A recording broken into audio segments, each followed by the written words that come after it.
ini namanya adalah mad badal. Jadi, nah ini huruf mim sukun, ini huruf mim tanda sukun tuh seperti ini. Setelahnya adalah huruf mim. Huruf mim sukun berjumpa nih dengan huruf mim. Nah, kita lihat di samping. Hukum mim sukun ada 3. Sekarang fokus yang di kotak nomor 2. Yang idgham mimi itu.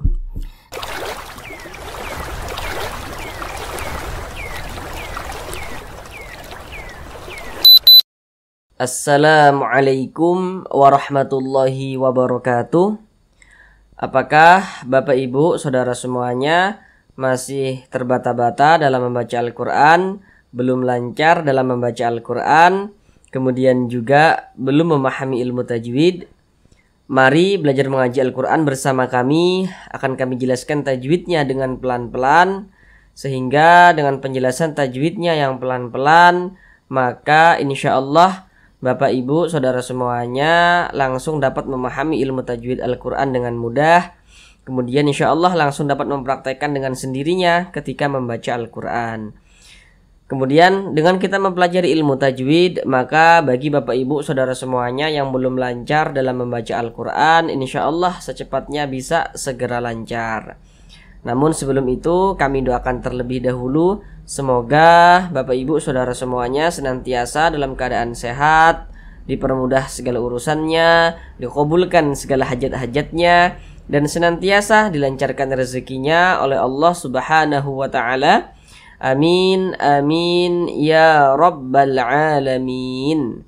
Baiklah, langsung kita mulai belajar mengaji Al-Qur'annya. Kita kali ini akan belajar mengaji Al-Quran dengan penjelasan tajwidnya yang pelan-pelan, masih melanjutkan kembali pada surah Al-Baqarah ayat 231. Karena pada surah Al-Baqarah ayat 231 ini kita bagi menjadi beberapa bagian supaya durasi videonya itu tidak terlalu lama. Karena di sini kita belajarnya sedikit-sedikit saja. Yang terpenting bagi kami, Bapak Ibu saudara semuanya langsung bisa memahami ilmu tajwid dengan mudah, kemudian langsung bisa mempraktekkan dengan sendirinya ketika membaca Al-Quran.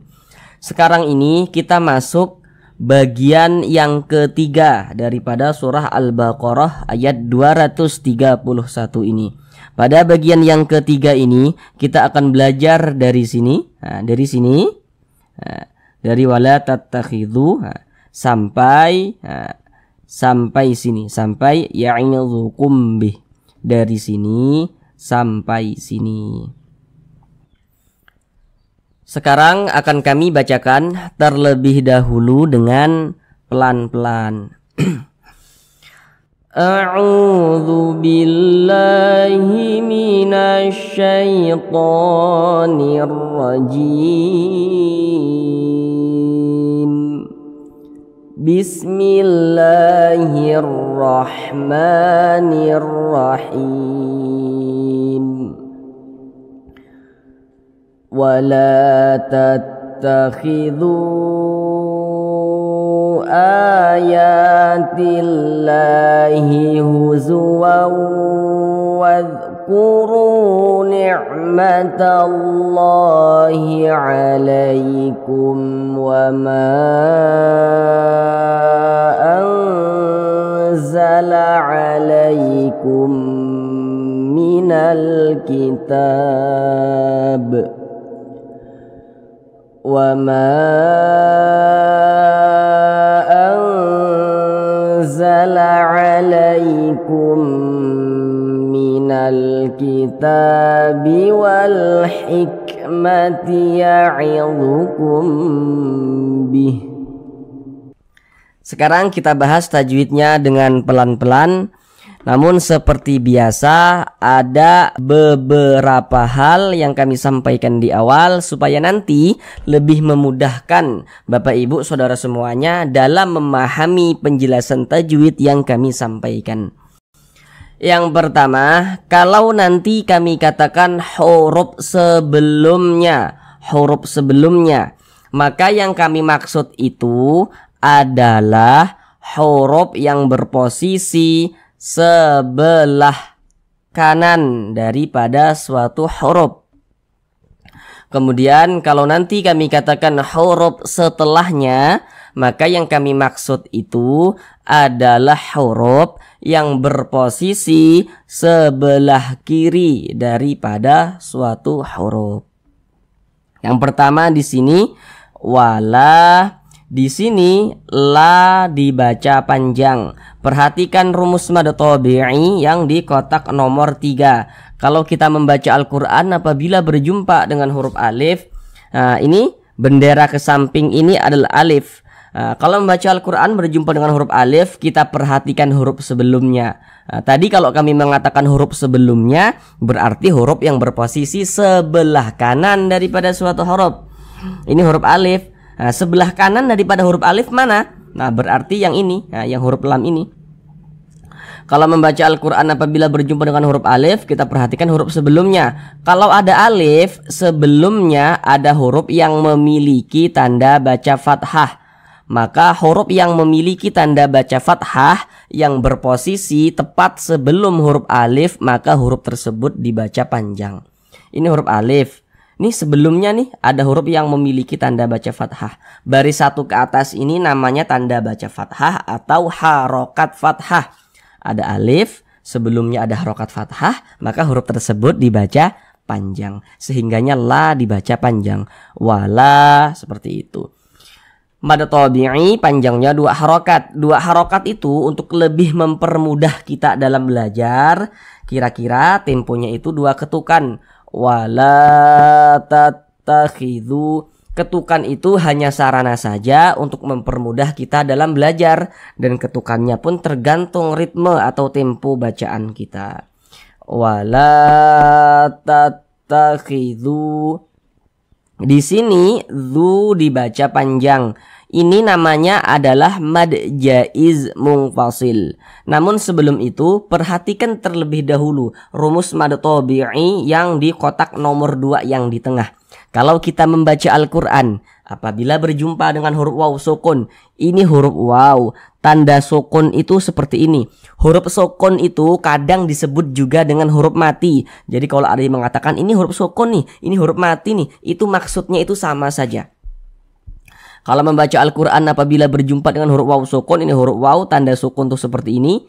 Kita perhatikan huruf sebelumnya. Huruf sebelumnya mana? Berarti yang di sebelah kanan, berarti yang ini.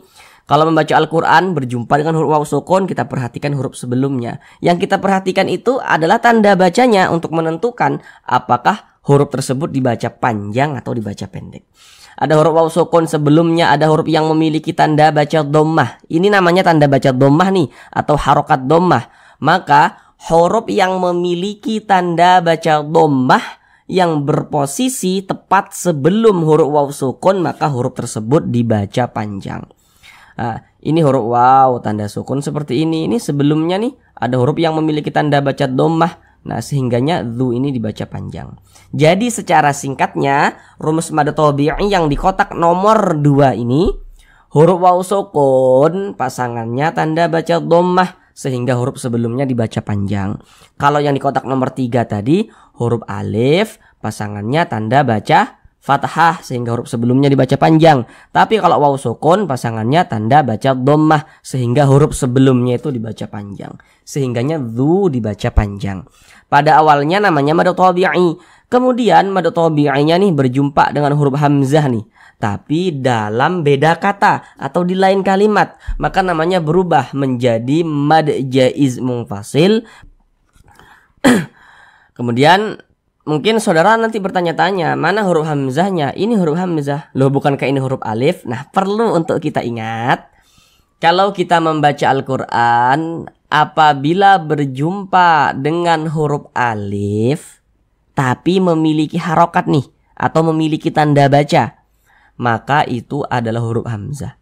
Ini huruf alif, di atasnya ini ada tanda bacanya, berarti ini huruf hamzah. Karena kalau huruf alif itu dia polosan seperti ini, polos seperti ini ya. Dia tidak bisa menerima harokat, tidak bisa menerima tanda baca.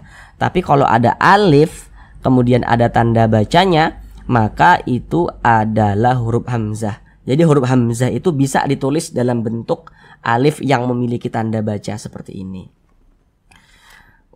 Tadi mad jaiz panjangnya 4 hingga 5 harokat. Wala tattakhidhu ayatillahi huzwa. Di sini A dibaca panjang. Sekarang perhatikan tanda mad atau tanda panjang yang di kotak nomor 4. Yang di kotak nomor 4, tanda mad atau tanda panjang yang di kotak nomor 4. Kalau kita membaca Al-Quran, apabila berjumpa dengan suatu huruf yang di atasnya memiliki tanda baca fathah berdiri, atau kadang disebut juga dengan alif kecil begitu, maka huruf yang di atasnya memiliki tanda baca fathah berdiri, maka huruf tersebut dibaca panjang. Tanda baca fathah itu kan mereng seperti ini, tidak bentuknya mereng seperti ini, seperti ini, seperti ini. Tapi kalau tanda baca fathah itu bentuknya berdiri seperti ini, berbentuk alif kecil seperti ini, maka huruf yang di atasnya memiliki tanda seperti ini, maka huruf tersebut dibaca panjang. Ini namanya adalah mad badal. Jadi kalau ada huruf hamzah yang dibaca panjang, di antaranya namanya adalah mad badal. Ini huruf hamzah, tapi di sini dia memiliki tanda mad atau tanda panjang. Berarti ini adalah mad badal. Panjangnya 2 harokat. Wala tattakhidhu ya juga dibaca panjang, masih di tanda mad atau di tanda panjang yang di kotak nomor 4. Kalau membaca Al-Quran berjumpa dengan suatu huruf yang di atasnya memiliki tanda baca fathah berdiri, maka huruf tersebut dibaca panjang. Ini huruf ya, di atasnya ada tanda baca fathah berdiri, maka huruf ya ini dibaca panjang. Nah, ini namanya mad tabi'i, panjangnya 2 harokat. Jadi mad tabi'i itu bisa ditulis dalam bentuk fathah berdiri seperti ini, bisa juga ditulis dalam bentuk rumus yang kami sampaikan tadi. Lalu bedanya apa antara mad badal dengan mad tabi'i begitu? Kalau mad badal itu khusus pada huruf hamzah yang dibaca panjang. Nah, kedua-duanya dibaca 2 harokat. Ayatillah. Kemudian di sini ada lafaz Allah. Kalau kita membaca Al-Quran apabila berjumpa dengan lafaz Allah, maka kita perhatikan huruf sebelumnya yang memiliki tanda baca. Ini lafaz Allah, berarti huruf sebelumnya mana, yang di sebelah kanan berarti yang mana, yang ini berarti yang memiliki tanda baca. Ada lafaz Allah, kita perhatikan huruf sebelumnya yang memiliki tanda baca. Yang kita perhatikan itu adalah tanda bacanya. Untuk menentukan apakah lafaz Allah ini dibaca tipis atau dibaca tebal begitu. Ini adalah lafaz Allah. Kalau sebelumnya ada huruf yang memiliki tanda baca kasrah, maka lafaz Allah dibaca tipis, dibaca tarkik. Baris 1 ke bawah ini namanya tanda baca kasrah atau harokat kasrah. Ada lafaz Allah, sebelumnya ada huruf yang memiliki harokat kasrah, maka lafaz Allah dibaca tipis. Sehingga ini dibaca ayatillah, tillah, jangan dibaca tillah, jangan, tapi ditipiskan. Ingat ya, kalau ada lafaz Allah sebelumnya ada baris kasrah, lafaz Allahnya dibaca tipis. Ayatillah begitu. Kemudian di sini ada alif lam, letaknya dia jajar seperti ini nih, maka dinamakan alif lam. Kalau membaca Al-Quran apabila berjumpa dengan huruf alif lam, kita perhatikan setelah huruf lam itu huruf apa.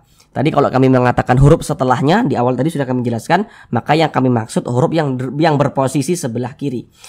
Ini huruf alif, ini huruf lam. Setelah huruf lam mana? Berarti yang ini. Ini huruf alif, ini huruf lam. Setelahnya masih huruf lam lagi nih. Kita lihat di samping. Huruf lam itu termasuk salah satu huruf syamsiyah. Maka alif lam berjumpa dengan huruf lam, hukumnya adalah alif lam syamsiyah. Alif lam syamsiyah itu biasa disebut dengan idgham syamsiyah. Kenapa disebut idgham? Karena cara membaca huruf lamnya ini dibaca idgham. Jadi huruf lamnya ini kan tidak ada tanda bacanya nih, dia langsung masuk ke huruf yang setelahnya ini. Langsung masuk ke huruf yang memiliki tanda baca ini. Begitu. Ayatillah begitu. Jadi nanti kalau ada yang mengatakan, oh ini idgham syamsiyah, ini alif lam syamsiyah, itu maksudnya sama saja. Kemudian lafaz Allah dibaca panjang. Sekarang perhatikan lagi tanda mad atau tanda panjang yang di kotak nomor 4. Kalau membaca Al-Quran berjumpa dengan suatu huruf yang di atasnya memiliki tanda baca fathah berdiri atau alif kecil, maka huruf tersebut dibaca panjang. Ini lafaz Allah nih, di atasnya nih ada tanda baca fathah berdiri berbentuk alif kecil seperti ini. Maka ini menandakan huruf yang di atasnya memiliki tanda baca alif kecil atau fathah berdiri seperti ini, maka huruf tersebut dibaca panjang. Namun di sini ada sedikit tambahan pengetahuan. Kalau nanti saudara membuka Al-Quran di HP atau semoga bisa pergi umroh dan haji ke tanah suci, membuka Al-Quran di sana, kemudian di atas lafaz Allah kok tidak ada tanda baca alif kecil seperti ini, nah, gitu ya. Tapi lafaz Allah harus tetap dibaca panjang. Karena biasanya di Al-Quran Mushaf Madinah itu di atas lafaz Allahnya tidak ada tanda fathah berdiri seperti ini. Dia tanda baca fathahnya itu mereng saja begitu. Mereng seperti ini. Nah, mereng seperti ini. Nah, di atas lafaz Allahnya itu. Tapi lafaz Allah harus tetap dibaca panjang begitu. Coba silakan saudara cari di HP, di Play Store atau di internet gitu ya, Al-Quran Mushaf Madinah. Nah, coba saudara baca, pasti di atas lafaz Allahnya tidak ada tanda seperti ini, tanda fathah berdiri seperti ini tidak ada dia. Tapi lafaz Allah harus tetap dibaca panjang. Itu tambahan pengetahuan saja. Ayatillahi huzwaw. Di sini tanda baca tanwin berjumpa dengan huruf waw. Namun sebelum itu perhatikan dulu di samping. Kalau kita membaca Al-Quran apabila berjumpa dengan huruf nun sukun atau berjumpa dengan salah satu tanda baca tanwin. Tanda baca tanwin itu memiliki 3 bentuk. Yang nomor 1 baris 2 di atas fathatain, yang nomor 2 baris 2 di bawah kasrotain, dan yang nomor 3 itu namanya dhammatain. Intinya setiap kita membaca Al-Quran apabila berjumpa dengan huruf nun sukun atau berjumpa dengan salah satu tanda baca tanwin, maka kita perhatikan huruf setelahnya tuh kita perhatikan. Jadi nun sukun atau tanda baca tanwinnya ini berjumpa dengan huruf apa setelahnya itu begitu. Maka terjadilah hukum tajwid. Contohnya seperti ini. Ini tanda baca tanwin. Nah, kita perhatikan huruf setelahnya. Ingat ya, huruf setelahnya yang ada tanda bacanya. Nanti saudara bingung pula. Ini tanda baca tanwin. Huruf setelahnya berarti yang alif ini dong, bukan? Tapi dia huruf setelahnya yang memiliki tanda baca. Tanda baca tanwin nih huruf setelahnya adalah huruf waw. Jadi tanda baca tanwin berjumpa dengan huruf waw. Untuk menentukan hukum tajwidnya itu hukum apa, ya huruf setelahnya ini gitu kan. Ini tanda baca tanwin nih setelahnya ini huruf waw. Kita lihat huruf waw itu huruf apa. Lihat di samping. Huruf waw itu termasuk salah satu huruf idgham bi gunnah. Mohon maaf untuk huruf-hurufnya itu silahkan saudara hafal dengan pelan-pelan. Di situ kan huruf itu idgham bi gunnah ada 4 ya, waw, mim, nun. Nah, tanda baca tanwin di sini berjumpa dengan huruf waw, hukumnya adalah idgham bi gunnah. Maka cara membacanya itu dengan cara memasukkan kemudian disertai dengan dengungan atau disertai dengan gunnah. Yang dimasukkan itu apanya? Nih, bunyi tanwin ini dimasukkan ke huruf waw. Kita baca huzwaw wadhkuru waw wadhkuru. Jangan dibaca wan wadhkuru, jangan, tapi dibaca waw wadhkuru begitu. Kemudian suaranya itu kita tahan, kita dengungkan. Jadi kita tahan, kita panjangkan sejenak. Waw wadhkuru. Nah, kita tahan, kita panjangkan sejenak, kita dengungkan. Waw wadhkuru seperti itu. Jadi kita tahan, kita panjangkan sejenak. Nah, berapa panjangnya gunnah itu? Kalau kita mengikuti pendapat ulama qiraah yang terdahulu ya, ulama qiraah yang mutaqaddimin, maka panjangnya gunnah itu harus belajar langsung. Jadi harus bertalaki langsung kepada seorang guru.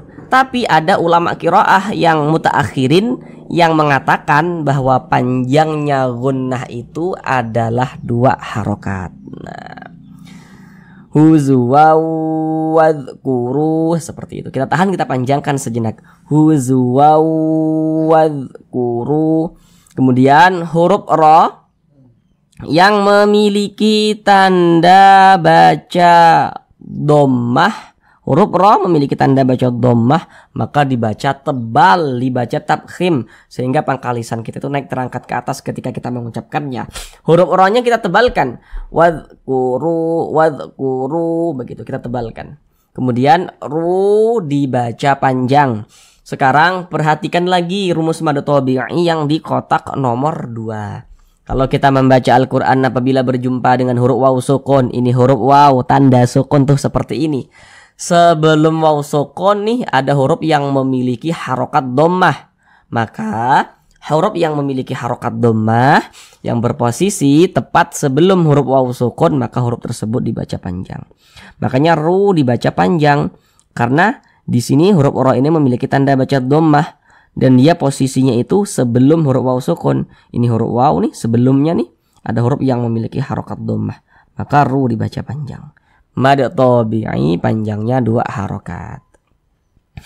Wadhkuru ni'matallahi 'alaikum. Di sini ada lafaz Allah. Kalau membaca Al-Quran berjumpa dengan lafaz Allah, kita perhatikan huruf sebelumnya yang memiliki tanda baca. Kalau ada lafaz Allah sebelumnya ada tanda baca fathah, maka lafaz Allah kita baca tebal. Kalau di awal tadi, yang sudah kami jelaskan di awal tadi, lafaz Allah berjumpa tanda baca kasroh, dibaca tipis. Tapi kalau ada lafaz Allah berjumpa dengan tanda baca fathah, ya, ada lafaz Allah sebelumnya ada tanda baca fathah, maka lafaz Allahnya dibaca tebal, dibaca tafkhim. Sehingga ini dibaca ni'matallah, jangan dibaca ni'matallah, jangan, tapi ditebalkan lafaz Allahnya sehingga dibaca ni'matallah, seperti itu. Jadi yang dapat menebalkan lafaz Allah itu ada 2 bentuk tanda baca atau ada 2 bentuk harokat.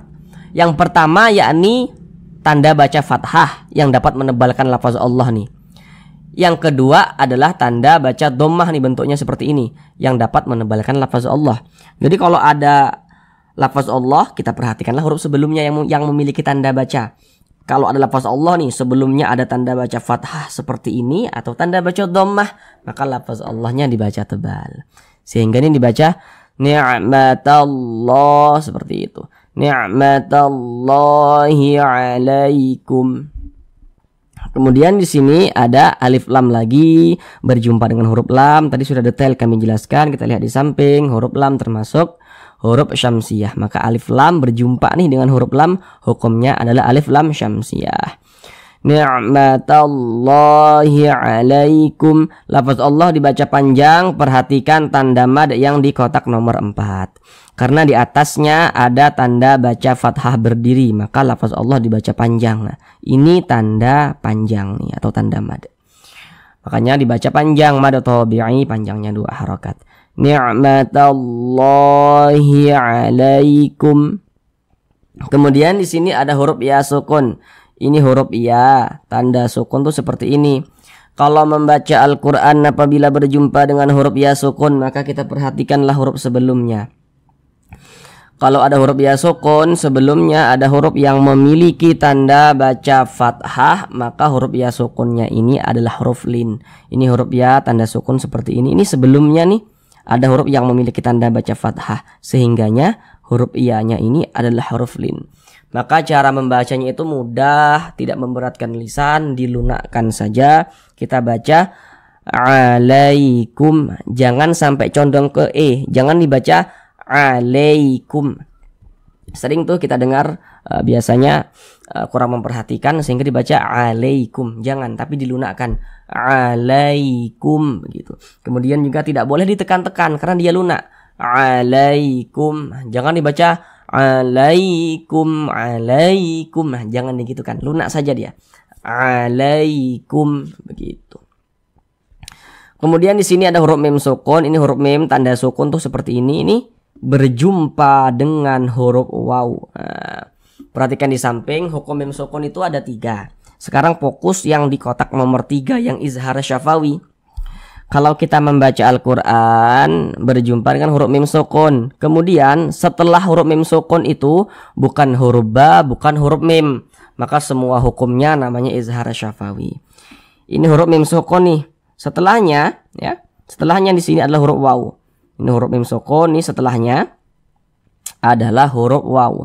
Maka huruf mim sukunnya ini hukumnya adalah izhar syafawi. Jadi kalau ada huruf mim sukun berjumpa dengan huruf waw seperti ini nih, mim sukun nih setelahnya dia berjumpa dengan huruf waw, nah, maka hukumnya izhar syafawi. Nanti ada mim sukun misalnya berjumpa dengan huruf ya, dengan huruf lam, dengan huruf ra, semuanya itu namanya izhar syafawi, terkecuali nanti ada huruf mim sukun berjumpa dengan huruf ba atau mim sukun berjumpa dengan huruf mim, baru bukan izhar syafawi.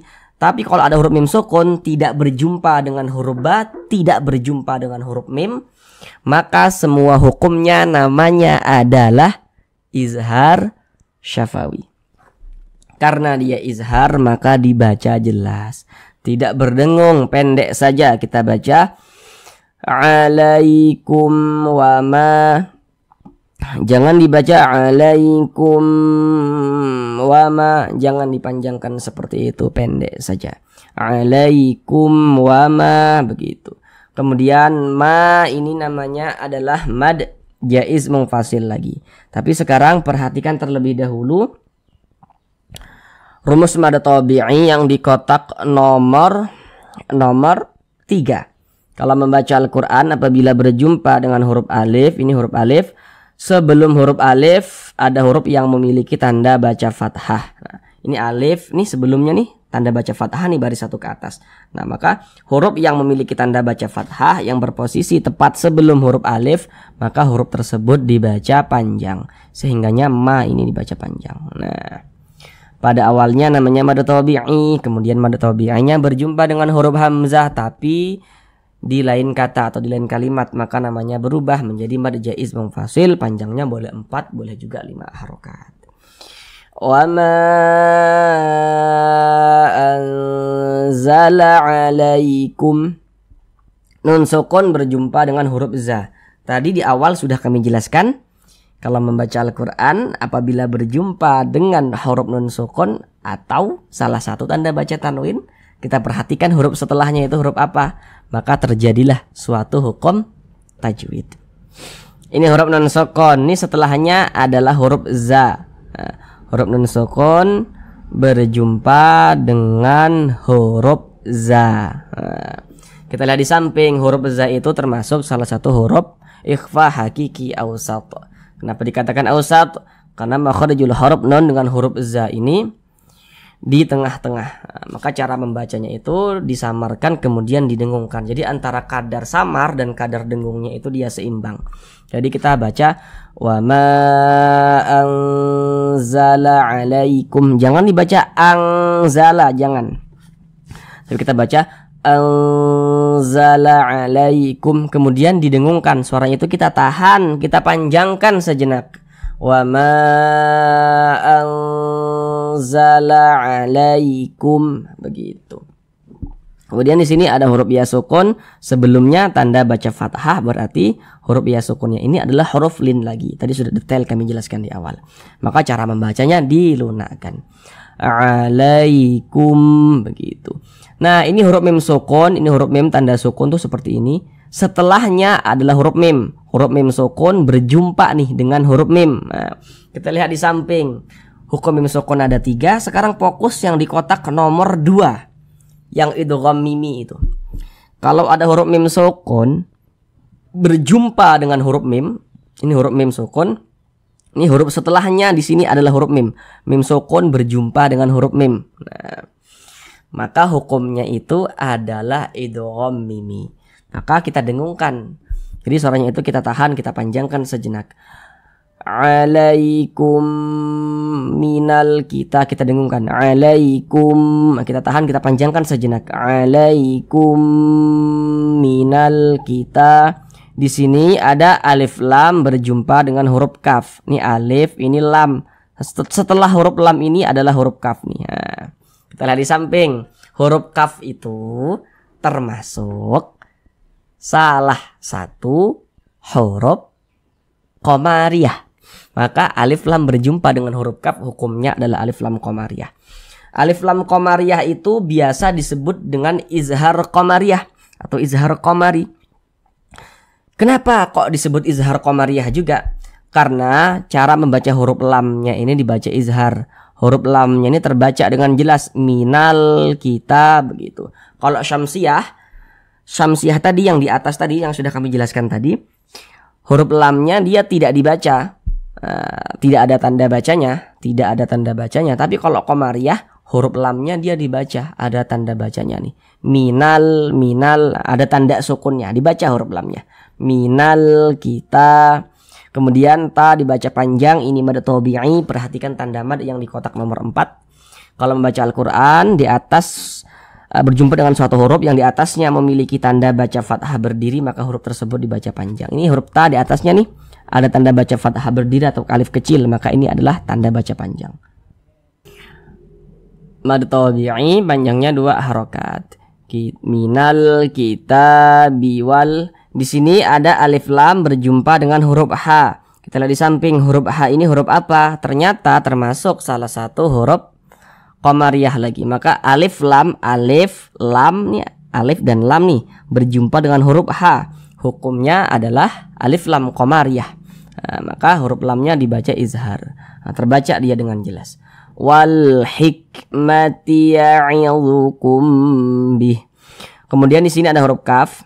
Huruf kaf ini dia sukun. Huruf kaf itu ketika dia sukun, maka ketika kita mengucapkannya ada napas yang mengalir seperti percikan. Wal hik seperti itu. Karena huruf kaf ini dia salah satu huruf yang memiliki sifat hamas. Wal hikmati ya'idzukum bih. Huruf mim sukun berjumpa dengan huruf ba nih. Huruf mim sukun setelahnya adalah huruf ba. Kita lihat di samping, hukum mim sukun ada 3. Sekarang fokus yang di kotak nomor 1, yang ikhfa syafawi. Jadi kalau ada huruf mim sukun, setelahnya adalah huruf ba atau mim sukun berjumpa dengan huruf ba, hukumnya adalah ikhfa syafawi. Maka kita baca berdengung, jadi suaranya itu kita tahan, kita panjangkan sejenak. Ya'idzukum bih, seperti itu. Jangan dibaca ya'idzukum bihi, jangan. Kita baca ya'idzukum bih, begitu. Kita tahan, kita panjangkan sejenak. Ya'idzukum, kita tahan, kita panjangkan, kita dengungkan. Ya'idzukum bih, begitu. Kemudian ini kita baca bih, jangan kita baca bihi, tapi kita baca bih. Huruf H ini kita sukunkan atau kita matikan. Nah, karena kita berhenti atau berwakaf tepat di huruf yang tidak dibaca panjang. Jadi kalau membaca Al-Quran, kita berhenti atau berwakaf tepat di huruf yang tidak dibaca panjang, maka huruf tersebut harus kita sukunkan, harus kita matikan.